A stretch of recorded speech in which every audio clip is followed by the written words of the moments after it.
اعوذ باللہ من الشیطان الرجیم بسم اللہ الرحمن الرحیم۔ کتاب علوم قرآن مفتی تقی عثمانی صاحب، ویڈیو لیکچر نمبر 3 آج ریکارڈ ہونے جا رہا ہے۔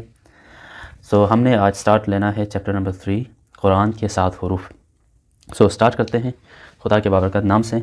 حدیث نبوی ہیں کہ جس میں پیغمبر ختم مرتبت فرماتے ہیں کہ ان ھذا القرآن انزل علی 7 احرف فاقرؤوا ما تیسر منہ، کہ نبی پاک ختم مرتبت فرماتے ہیں کہ یہ قرآن 7 حروف پر نازل کیا گیا ہے، بس اس میں سے جو تمہارے لیے آسان ہو اس طریقے سے پڑھو۔ یہ حدیث نبی پاک نے کیوں بیان فرمائی؟ یہ اس لیے کہ جب نبی پاک صلی اللہ علیہ وسلم امت کی آسانی کی خاطر آپ نے خدا سے دعا فرمائی کہ قرآن کی تلاوت کو صرف ایک ہی طریقے میں منحصر نہ رکھا جائے بلکہ اسے مختلف طریقوں سے پڑھنے کی اجازت دی جائے۔ چنانچہ جبریل امین نازل ہوئے اور 7 حروف پر قرآن کو نازل کیا اور یہ اجازت دی گئی، تو نبی پاک ختم مرتبت نے یہ حدیث بیان فرمائی کہ ان ھذا القرآن، یقیناً یہ قرآن انزل علی 7 احرف، یہ قرآن 7 حروف پر نازل کی گئی ہے۔ فاقرؤوا ما تیسر منہ، تو جو تمہیں آسانی لگے اسی حرف کے ساتھ تم پڑھا کرو۔ اب سوال ہمارا یہ ہے کہ یہ 7 حروف سے کیا مطلب؟ اس میں اختلاف ہے، ٹھیک ہے؟ تو کچھ اقوال ہیں۔ سب سے پہلے میں ان اقوال کو مینشن کرتا ہوں یہاں پر بورڈ پہ کہ یہ 7 حروف کا کیا مطلب ہے۔ میں حدیث کو مٹا لیتا ہوں، یہ حدیث نوٹ کریں، اسی سے ہی بات چلے گی، یہ ٹاپک سارا اسی حدیث پہ ہے۔ تو 7 حروف پر قرآن نازل ہونے سے کیا مراد ہے؟ تو اس میں کیا ہے، اختلاف ہوا، مختلف اقوال ہیں۔ ان میں سے ایک قول یہ ہے کہ 7 حروف کا مطلب یعنی 7 مشہور قاریوں کی قراتیں، ٹھیک ہے؟ لیکن یہ قول بعد میں کو پتہ چلے گا کہ درست نہیں ہے۔ اس کے بعد دوسرا قول، بھئی کیا مطلب ہے 7 حروف پر قرآن نازل ہونے سے؟ تو ایک قول یہ ہے کہ حروف سے مراد تمام قراتیں ہیں۔ کیوں؟ کیونکہ 7 سے مراد کثرت ہے، کیونکہ عربی زبان میں 7 کا حرف کثرت کے لیے بیان کیا جاتا ہے، یعنی کثرت کے لیے استعمال ہوتا ہے۔ لیکن مشکل کیا ہے اس قول میں، یعنی یہ جو دوسرا قول اس میں یہ بتایا گیا کہ حروف سے مراد 7 قراتیں ہیں، ٹھیک ہے؟ اور 7 سے مراد وہ 7 نہیں ہے، 7 عربی میں کثرت کے لیے استعمال ہوتا ہے، ٹھیک ہے؟ لیکن مشکل کیا ہے؟ تو مشکل یہ ہے کہ خود وہ جو حدیث میں نے بیان کیا ہے، پیغمبر نے کیا فرمایا؟ 7 احرف، ٹھیک ہے؟ احادیث سے عدد 7 جو ہے، یہ جو عدد 7 ہے، ٹھیک ہے، یہ 7 سے مراد یعنی کثرت نہیں ہے، وہی 7 قراتیں ہی مراد ہیں۔ جیسے کیونکہ میں نے بیک گراؤنڈ حدیث کا میں نے سنایا کہ جبریل امین آئے آپ کے پاس، آپ نے خدا سے دعا کی کہ امت کی آسانی کے لیے قرآن کو ایک ہی قرات میں منحصر نہ، ایک ہی طریقے پر، ایک ہی حرف پر منحصر نہ کیا جائے۔ تو جبریل امین آئے، آپ ختم مرتبت نے التماس کی جبریل سے، تو جبریل امین نے فرمایا کہ 2 حروف میں پڑھیں۔ پھر آئے نبی نے پھر التجا کیا 2-3 حروف، پھر آئے، پھر نبی نے التجا کیا 4 حروف سے زیادہ دی گئی، پھر 5 حروف تک، پھر 6 حروف تک، پھر 7 حروف تک، یعنی 7 حروف تک جبریل امین آتے رہیں اور آپ ان سے التجا کرتے رہیں، اور 7 حروف پر جا کر پیغمبر ختم مرتبہ نے دوبارہ التجا نہیں کی۔ تو اٹ مینس اس حدیث میں مراد 7 سے مراد 7 ہی ہے، 7 سے مراد کثرت استعمال نہیں ہے۔ تو یہ والا قول بھی غلط ہے۔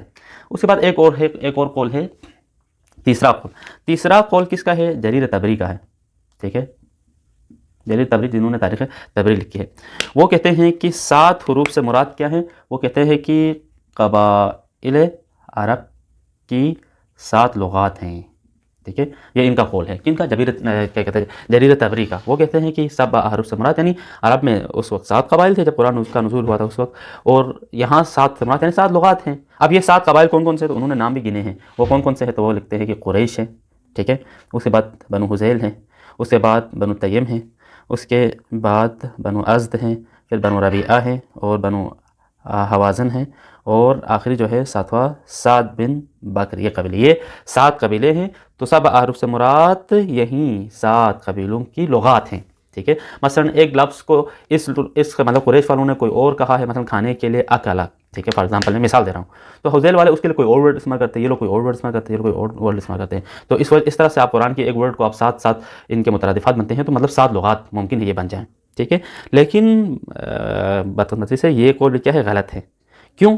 کیونکہ ایک مشکل دیکھیں، کیوں یہ قول غلط ہے؟ آلو ہمیں لگتا تو یہی ہے کہ ہاں قریش میں 7 قبائل تھے، ممکن ہے ان کے لغات بھی ڈیفرنٹ تھی، تو اس وجہ سے قرآن کو 7 حروف میں نازل کیا گیا ہو، یعنی مطلب یہ کہ ہر کوئی اپنے اپنے قبیلے کے لغات میں قرآن کو پڑھتا ہو، یہ ممکن ہے یہ قول، لیکن یہ قول کیا ہے؟ غلط ہے۔ کیوں غلط ہے؟ تو ایک شاہد میں پیش کرتا ہوں کہ حضرت عمر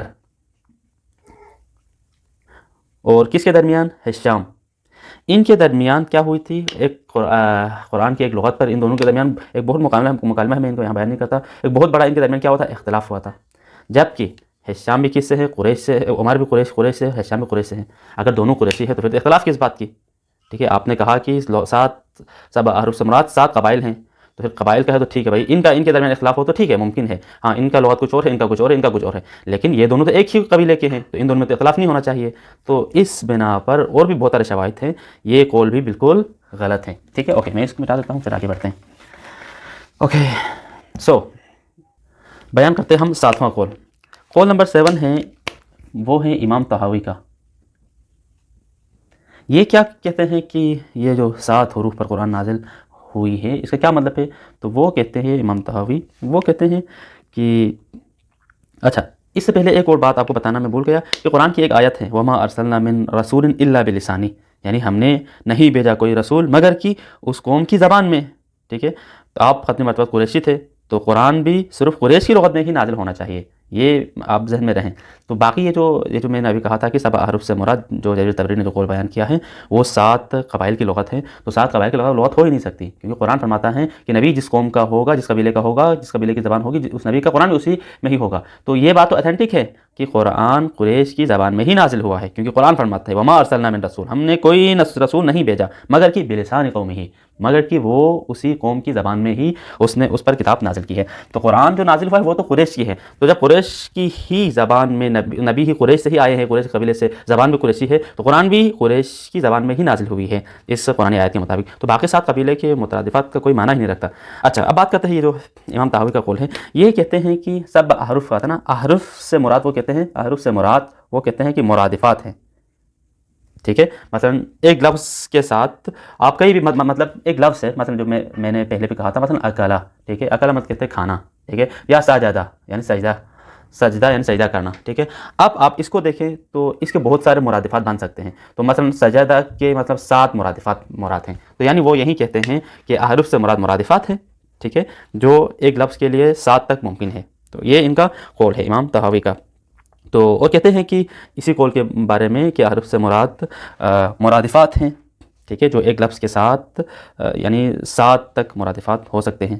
تو کہا جاتا ہے کہ یہ جو حکم تھا، یہی قول سب سے قوی قول ہے کہ ممکن ہے کہ ایک حرف مثلا قرآن میں ایک لفظ آیا ہو، اس کے بہت سارے مرادفات ممکن ہے، تو وہ مرادفات 7 تک ہو سکتے ہیں۔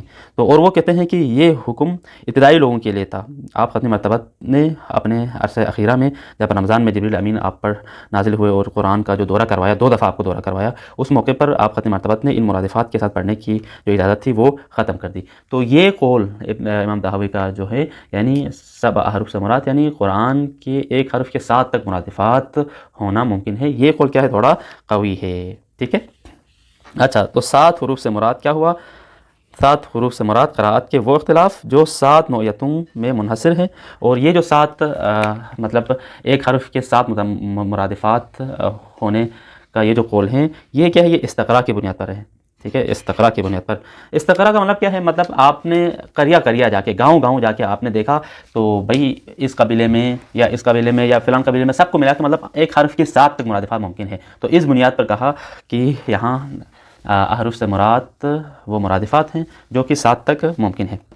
اب ایک اور سوال یہ پیدا ہوتا ہے کہ یہ جو استقراء کی بنیاد پر کہا کہ 7 حروف سے مراد 7 نوعیتوں کے کیا کہتے ہیں وہ مرادفات ہیں، تو وہ کس بنیاد پر؟ تو وہ کہتے ہیں کہ وہ تقریباً 7 بنیاد پر، وہ 7 اختلاف کس طرح سے ممکن ہے؟ 7 اختلافات، مرادفات اور اختلافات، وہ کس طرح سے کہتے ہیں کہ ہم نے کہا 7 احرف کہا نا 7، تو یہ 7 کس طرح سے بنتے ہیں؟ تو کہتے ہیں نمبر 1 یہ ہے کہ وہ یہ اختلاف قراتوں میں ممکن ہے کہ وہ اسماء کی وجہ سے آیا ہو، اسماء کا اختلاف، ٹھیک ہے۔ اب اسماء کے اختلاف کے اندر بھی کبھی کبھی اسماء افراد ہوتے ہیں، مفرد ہوتے ہیں، کبھی کیا ہوتے ہیں؟ تثنیہ ہوتے ہیں، کبھی کیا ہوتی ہے؟ جمع، جمع ہوتے ہیں، کبھی وہ مذکر ہوتے ہیں، کبھی وہ مؤنث ہوتے ہیں. تو اس وجہ سے ممکن ہے کسی قبیلے نے اس لفظ کو مؤنث لیا ہو، کسی نے مذکر لیا ہو، کسی نے جمع لیا ہو، کسی نے تثنیہ لیا ہو، کسی نے مفرد لیا ہو. تو یہ ایک اختلاف ہو گیا. دوسرا اختلاف یہ جو 7 احرف میں 7 قراتوں میں اختلاف، اسماء کے علاوہ افعال کا اختلاف ہے، ممکن ہے.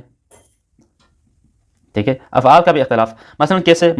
مثلا ایک فعل کو کسی نے ماضی لیا ہے، کسی نے مضارع لیا ہے، اور کسی نے اس کو امر لیا ہے. ٹھیک ہے، یا اسی طرح سے دیگر افعال سارے میں بیان نہیں کرتا، یہ ممکن ہے. تو افعال کا بھی اختلاف ہوا ہو. یا نمبر 2 ان 7 اختلافات میں سے تیسرا اختلاف یہ ہے کہ وجوہ اعراب. ٹھیک ہے، وجوہ اعراب کا اختلاف. ٹھیک ہے، مثلا کسی نے کسی حرف پر زبر لگایا ہو، کسی نے زیر لگایا ہو، کسی نے پیش لگایا ہو. تو معمولی حرف، مثلا آپ نے ضربہ کو ضربہ کہا ہے تو کسی نے مجهول بنایا، کسی نے معلوم بنایا. تو اس طرح سے بھی اختلافات ممکن ہے ہوئے ہوں. ٹھیک ہے، یہ 3 اختلاف ہو گیا. تیسرا اختلاف کیا ہے؟ چوتھا، بلکہ میں تیسرا میں لکھ لیا. چوتھا یہ ہے کہ الفاظ کی کمی پیشی کا اختلاف. ٹھیک ہے، بعض نے الفاظ مثلا ایک ورڈ کے لیے 3 الفاظ کا ایک ورڈ بنایا، بعض نے ممکن ہے 4 ورڈ کا ایک لفظ بنایا ہے، بعض میں ممکن ہو 2 لفظ کا کوئی ورڈ بنایا ہو. تو اس طرح سے بھی ممکن ہے یہ اختلافات آئے ہوں. اور 5واں اختلاف ان سب حروف سے مراد 5واں اختلاف کیا ہے؟ تو وہ کہتے ہیں کہ تقدیم و تأخر کا اختلاف. دیکھیں قرآن کی ایک آیت ہے، اس کی سمپل مثال میں لکھوں. دیکھیں قرآن میں ایک آیت ہے وجاءت سکرۃ الموت بالحق. دیکھیں اس آیت کو دیکھیں تو وجاءت سکرۃ الموت بالحق. ٹھیک ہے، یہاں پر موت پہلے ہے، حق بعد میں ہے. اب ایک اور قرآن بھی ہمیں ملتی ہے کہ وہاں پر کیا ہے؟ الحق بالموت. مانا تو ایک ہی، کوئی مشکل نہیں ہے، آپ حق کو پہلے لائیں، موت کو پہلے لائیں، فرق نہیں کرتا. لیکن یہاں پر کیا ہوا؟ تقدیم و تاخر کا اختلاف ہوا ہے. مطلب ایک قرات نے، ایک قبیلے والوں نے موت کو پہلے لایا، حق کو بعد میں لایا. ایک نے کیا کہ حق کو پہلے لایا، موت کو بعد میں لایا. تو کتنے ہو گئے؟ 5 ہو گئے. چھٹا اختلاف، چھٹا کیا ہے؟ اس کو میں 3-4 کو میں مٹا دیتا ہوں. نمبر 6 انہی 7 اختلافات کی بات کر رہا ہوں. یعنی ہم نے وہ قول قوی کرا دیا کہ 7 حروف سے مراد 7 مرادفات ہیں جو 7 قراتوں کے درمیان اختلافات کی بنیاد پر آئے ہیں. تو ان میں سے 5 میں ڈسکس کیا. نمبر 6 چھٹا کیسے ممکن ہے؟ مثلا کس طرح سے اختلاف ہوا ہے؟ چھٹا یہ کہ بدلیت. ٹھیک ہے، بدلیت کا اختلاف، یہ بدلیت ہے. بدلیت کا اختلاف یعنی کیا مطلب؟ یعنی ایک قراءت میں ایک لفظ ہے اور دوسری قراءت میں کوئی دوسرا لفظ. ٹھیک ہے، جیسے کہ قرآن کی آیت ہے وَالطَّلْحٍ منضود. ٹھیک ہے، کبھی طلحن ہے، کبھی کیا ہے؟ طلعن ہے. ٹھیک ہے، یہاں پر حال لکھا ہوا ہے، یہاں پر عین لکھا ہوا ہے. تو یہ دونوں قراتیں قرآن میں آپ کو ملتی ہیں. مطلب بعض نے طلح پڑھا ہے، آپ وہ سب 7 قراتوں کو قرات سب آپ دیکھتے ہیں تو کبھی کوئی قاری طلحن پڑھتا ہے، کبھی طلعن پڑھتا ہے. تو یہ کس لحاظ سے؟ یہ حروف کی بدلیت. بعض نے معنی دونوں کا ایک ہی ہے. ٹھیک ہے، تل یعنی شاید وہ گچھے کو کہتے ہیں. تو بعض نے تل کو ہا کے ساتھ پڑھا ہے، بعض نے عین کے ساتھ پڑھا ہے. تو یہ بھی ایک اختلاف ممکن ہے ان 7 میں سے. اچھا، آخری 7 حروف کے اختلافات میں سے 7واں کیا ہے؟ تو 7واں یہ ہے لہجوں کا اختلاف. ٹھیک ہے، کوئی پروننسیشن کا جو اختلاف ہے. اب یہ ممکن ہے کہ بعض نے ایک حرف کو کیا کہتے ہیں اس کو قرآن میں جو تجوید کے سے تفخیم کے ساتھ پڑھا ہو، بعض نے موٹا کر کے یعنی ترقیق کے ساتھ پڑھا ہو، بعض نے قصر کے ساتھ پڑھا ہو، بعض نے ممکن ہے کھینچ کے مد کے ساتھ پڑھا ہو، بعض نے ادغام کے ساتھ پڑھا ہو، بعض نے بغیر ادغام کے ساتھ پڑھا ہو، بعض نے اظہار کے ساتھ پڑھا ہو، بعض نے اخفاء کے ساتھ پڑھا ہو. تو یہ سارے جو تجویدی وہ کیا کہتے ہیں رولس ہیں، یہ سب کا بھی ممکن ہے اختلاف کیا ہو. مطلب بعض نے مثلا ایک قاعدہ ہے کہ مثلا آپ نے یہاں پر کہاں کیسے پتلا کر کے پڑھنا ہے تفخیم، بعض کہاں پر آپ ترقیق موٹا کر کے پڑھتے ہیں، کہاں پر قصر کرتے ہیں، کہاں مد کرتے ہیں، کہاں. تو ان میں بھی اختلاف ہوا ہو. تو یہ جو 7 قراءتوں میں اختلاف مطلب ہوا ہے وہ انہی 7 کی بنیاد پر، یا تو اسماء میں اختلاف ہوا ہے، یا افعال میں، یا وہ جو ہے اعراب میں، یا الفاظ میں کمی بیشی، یا تقدیم و تاخر کے حوالے سے، یا بدلیت الفاظ کے حوالے سے، حروف کے حوالے سے، یا لہجوں کے اختلاف کی وجہ سے جو کہ تجویدی رولز ہیں. تو یہ 7 حروف سے مراد یہ واضح ہو گیا. ٹھیک ہے، اب یہاں سے بات کرتے ہیں جامع قرآن کے بارے میں. جامع قرآن کون ہے؟ حضرت عثمان غنی. ٹھیک ہے، ان کو جامع قرآن کہا جاتا ہے. کیوں جامع قرآن کہا جاتا ہے؟ کیوں قرآن کو جمع کیا گیا؟ تو دیکھیں بعض لوگ اپنے قرآت کو کیا سمجھتے تھے؟ حق، اور دوسرے کی قرآت کو کیا سمجھتے تھے؟ باطل. لہٰذا ان کے درمیان، مسلمانوں کے درمیان ایک بہت بڑا اختلاف پڑنے والا تھا کہ بعض کہتے ہیں بھائی ہماری قرآت صحیح ہے، تم لوگ غلط پڑھتے ہو، وہ کہتے ہیں ہماری صحیح ہے، تم لوگوں کی غلط ہے. حال دونوں مسلمان ہیں، دونوں قرآن پر بلیو کرتے ہیں، دونوں سمجھتے ہیں کہ خدا کا کلام ہے.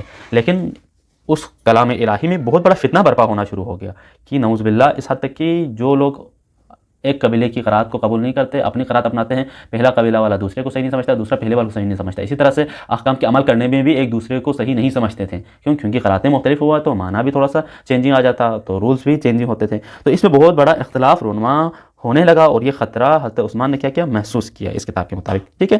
بہرحال تو یہاں پر کیا ہوا، انہوں نے حکم دیا کہ قرآن کو کیا کر دیا جائے، جمع کر دیا جائے، اور اس کو ایک ہی مصحف میں لکھا جائے۔ یہ جو مختلف سات قراتیں لے کے گھوم رہے ہیں، ان سب کو ایک ہی قرات کے اندر کیا کر دیا جائے، ضم کر دیا جائے۔ تو لہذا انہوں نے قرآن کے 7 کیا کہ انہوں نے معیاری نسخے تیار کروائے، ٹھیک ہے، تیار کروا کر مختلف اطراف میں انہوں نے روانہ کیا کہ بھائی آج کے بعد جو دیگر جو نسخے ہیں ان سب کو، کیونکہ بہت سارے نسخے تھے، مختلف قراتیں تھے، انہوں نے ان سب کو جمع کروایا، جمع کرنے کے بعد ان کو جلا کے دفنایا، دفنانے کے بعد 7 معیاری انہوں نے نسخے بنائے، پھر یہ مختلف علاقوں میں، ملکوں میں مطلب انہوں نے روانہ کیا، اور یہ حکم دیا کہ آج کے بعد یہ جو ہم نے معیاری نسخہ تیار کیا ہے اس کی بنیاد پر قرآن کی قرات کی جائے، تلاوت کی جائے، اور اس کے علاوہ کوئی بدون اجازت قرآن کی چھپائی بھی نہ کی جائے، ٹھیک ہے۔ اب بات کرتے ہیں کہ حضرت عثمان نے جو بنایا تھا نسخہ، 7 نسخے تیار کیے تھے، اس کو عثمانی جو قرآن تھی اس کی کیا خصوصیات تھی؟ اس کی خصوصیات یہ تھی کہ بلکہ میں لکھوں خصوصیات نسخہ عثمانی، ٹھیک ہے۔ اس میں یہ تھا کہ ان کا جو کیا سب سے پہلے خصوصیت یہ ہے کہ ان کا جو رسم الخط تھا وہ بغیر لفظوں اور حرکات کا تھا، یعنی انہوں نے یہ جو نسخہ تیار کیا، یعنی 7 نسخے انہوں نے تیار کیے ایک ہی ٹائپنگ کے ساتھ، رائٹنگ کے ساتھ، اس کی خصوصیات میں سے ایک یہ تھی کہ انہوں نے بغیر لفظوں، ٹھیک ہے، اور بغیر حرکات کے انہوں نے یہ لکھا تھا۔ وہ کیوں؟ تو اسی وجہ یہ تھی کہ تاکہ ہر قراءت میں پڑھ سکیں، ٹھیک ہے۔ قرآن کو تو انہوں نے ایک نسخے میں جمع کیا اور اس میں حرکات بھی نہیں لگائے، نقطے بھی نہیں لگائے، وہ اس لیے کہ جو بھی چاہتا ہو وہ اپنی قراءت میں پڑھ سکیں، ضروری نہیں، فورس نہیں کیا کہ ایک ہی قراءت پر انہوں نے اعراب نقطہ نہیں لگایا کہ یہ جو ہم نے بنایا ہے قراءت اسی کے تحت پڑھیں۔ انہوں نے قرآن کو جمع کیا تاکہ اختلاف ختم ہو جائے۔ باقی رہی بات کہ آپ جس قراءت میں آپ پڑھنا چاہیں آپ پڑھ سکتے ہیں، کیونکہ نقطے و حرکات نہیں لگاتے، انسان اپنی مرضی سے لگاتا ہے تو اپنی قراءت ہو گئی، تو اس طرح سے 7 قراءتیں بنی۔ اچھا، اس کے بعد انہوں نے یہ نسخہ تیار کرنے سے پہلے انہوں نے کیا کیا تھا؟ تو انہوں نے جتنے بھی انفرادی، ٹھیک ہے، جتنے بھی انفرادی مصاحف تھے ان کو انہوں نے کیا کیا، یہ جو 7 نسخے انہوں نے تیار کیے، تیار کرنے کے بعد ان سب کو انہوں نے کیا کیا، نظر آتش کر دیا، ٹھیک ہے، اور ان کو دفن کر دیا۔ اس کے بعد انہوں نے کیا کیا، اس نسخے کے تیار ہونے کے بعد انہوں نے یہ کیا کہ پابندی عائد کی، آئندہ کے لیے پابندی عائد کر دی کہ آئندہ جتنے بھی مصاحف لکھے جائیں گے وہ انہی جو 7 نسخے انہوں نے بنائے تیار کیے تھے انہی کو سامنے رکھ کر انہی کے مطابق ہی لکھا جائیں، کوئی اپنی من مانی سے انفرادی کوئی بھی نسخہ تیار نہ کیا جائے، ٹھیک ہے۔ اب یہ سوال بھی ممکن پوچھا جاتا ہے کہ حضرت عثمان کو یہ مشورہ کس نے دیا؟ تو یہ مشورہ کیا کہتے ہیں حضرت عمر نے دیا تھا، جبکہ اس سے پہلے بھی ابوبکر کے صحیفے بھی تھے، ابوبکر نے بھی لکھے تھے، ٹھیک ہے۔ تو کہا جاتا ہے کہ ابوبکر کے صحیفے الگ الگ صورتوں کی شکل میں تھے، لیکن حضرت عثمان نے جو نسخہ تیار کیا ان میں انہوں نے صورتوں کو مرتب کیا تھا، صورتوں کی ترتیب، یعنی جو عثمانی نسخہ تھا، یعنی اس سے پہلے جو نسخے تھے اس میں سوروں کی ترتیب وار سورے نہیں تھے، جس طرح سے آج جو ترتیب ہے سورہ فاتحہ سے لے کر والناس تک، یہ ترتیب نسخے عثمانی سے چلتی ہوئی آئی ہے، ٹھیک ہے۔ اور انہوں نے ایک مکمل، اور اس سے پہلے جتنے بھی نسخے تھے وہ ایک مکمل شکل میں پورا قرآن ایک جگہ جمع نہیں تھا، تو یہ بھی اس کی خصوصیت ہے کہ کامل قرآن انہوں نے کیا کہ ایک ہی نسخے میں انہوں نے کیا جمع کیا، ٹھیک ہے۔ اب یہ وجہ پوچھی جاتی ہے کہ کیوں کیا عثمان نے؟ تو یہ میں نے پہلے ہی بتا دیا کہ اس اختلاف کو ختم کرنے کے لیے عثمان کا مقصد یہ تھا کہ پورے عالم اسلام میں رسم الخط صورتوں کی ترتیب کے اعتبار سے یعنی تمام مصاحف کیا ہو، یکساں ہو، اور یہ جو 7 حروف میں 7 قراتوں میں لوگ اختلاف کرتے ہیں وہ سارے کیا ہو جائیں، ایک ہی مصحف کے اندر کیا ہو جائیں، جمع ہو جائیں۔ تو انہوں نے یہ جو کام جمعوری کا جو کام سونپا تھا وہ سونپا تھا حضرت زید بن ثابت کو، تو ان کے ذریعے سے انہوں نے یہ کام کروایا، ان کے ذمہ لگائی، تو انہوں نے یہ تمام نسخے لائے، ہر کسی سے لا کر انہوں نے یہ تیار کیا، لیکن باقی جس کے پاس بھی جتنے بھی نسخے تھے ان سب کو نظر آتش کرایا۔ اور یہاں پر ایک اور بات ہے کہ ایک شخص نے اپنا نسخہ نہیں چلایا، وہ تھے حضرت عبداللہ بن مسعود، ٹھیک ہے۔ انہوں نے اپنا جو نسخہ تھا، صحیفہ تھا، وہ نظر آتش نہیں کیا، باقی سب نے کیا کیا، نظر آتش کر دیا۔ اب انہوں نے کیوں نہیں کیا، ان سب نے انہوں نے کیوں اختلاف کی خلیفہ کے ساتھ؟ تو وجہ بتایا جاتا ہے کہ ایک تو یہ کہ عثمان نے عبداللہ بن مسعود کو شریک نہ کیا، صرف زید کی ذمہ داری سونپی، ان کو کوئی ذمہ داری نہ دی، یعنی یہ جو تمام نسخے جمع آوری کر کے ایک ہی مصحف کے اندر ضم کرنے کے اس فریضے میں ان کو شامل نہیں کیا، اس وجہ سے یہ کہا جاتا ہے کہ یہ ناراض تھے۔ ایک دوسرا یہ کہ باقی مصاحف کو انہوں نے اختلاف یہ کیا کہ انہوں نے اپنا نسخہ کیوں نہیں جلایا، تو یہ سمجھتے تھے کہ یہ جنہوں نے عثمان نے جو نسخے جلائے ہیں یہ غلط کیا، قرآن کو نہیں جلانا چاہیے، تو باقی مصاحف کو کیوں جلایا، ٹھیک ہے، یہ ان کی کیا تھے، کیوں نظر آتش کی، یہ تو اختلاف رکھتے تھے، اس وجہ سے انہوں نے اپنا نسخہ نہیں جلایا۔ باقی تمام نے اپنے نسخے عثمان کے حکم سے جلائے اور دفنائے، لیکن حضرت عبداللہ بن مسعود اس وقت کوفے میں تھے، یہ ٹھیک ہے، انہوں نے اپنا نسخہ نہیں جلایا۔ تو علت یہی بتاتے ہیں کہ ایک تو یہ کہ ان کو اعتراض تھا کہ مجھے کیوں نہیں شریک کیا اس کام میں، قرآن کی جمع آوری میں، ایک دوسرا قرآن کو کیوں نظر آتش کیا گیا، تو اس کی وجہ سے انہوں نے اپنا نسخہ نہیں جلایا۔ تو یہ ہمارا میرے خیال میں چیپٹر نمبر 3 تھا، قرآن کے 7 حروف، یہ یہیں پر کیا ہو جاتا ہے، ختم ہو جاتا ہے۔ تو میرے خیال میں یہ یہیں پر اسٹاپ کرتا ہوں۔ تو نیکسٹ ہمارا جو لیسن ہوگا وہ ناسخ و منسوخ، انشاءاللہ وہ نیکسٹ ویڈیو میں ہم انشاءاللہ ڈسکس کریں گے، کہ تاکہ اس ویڈیو کا جو ٹائم ڈیوریشن ہے وہ زیادہ نہ ہو جائے۔ وصلی اللہ علیہ محمد و آل محمد و اجل فرجہم۔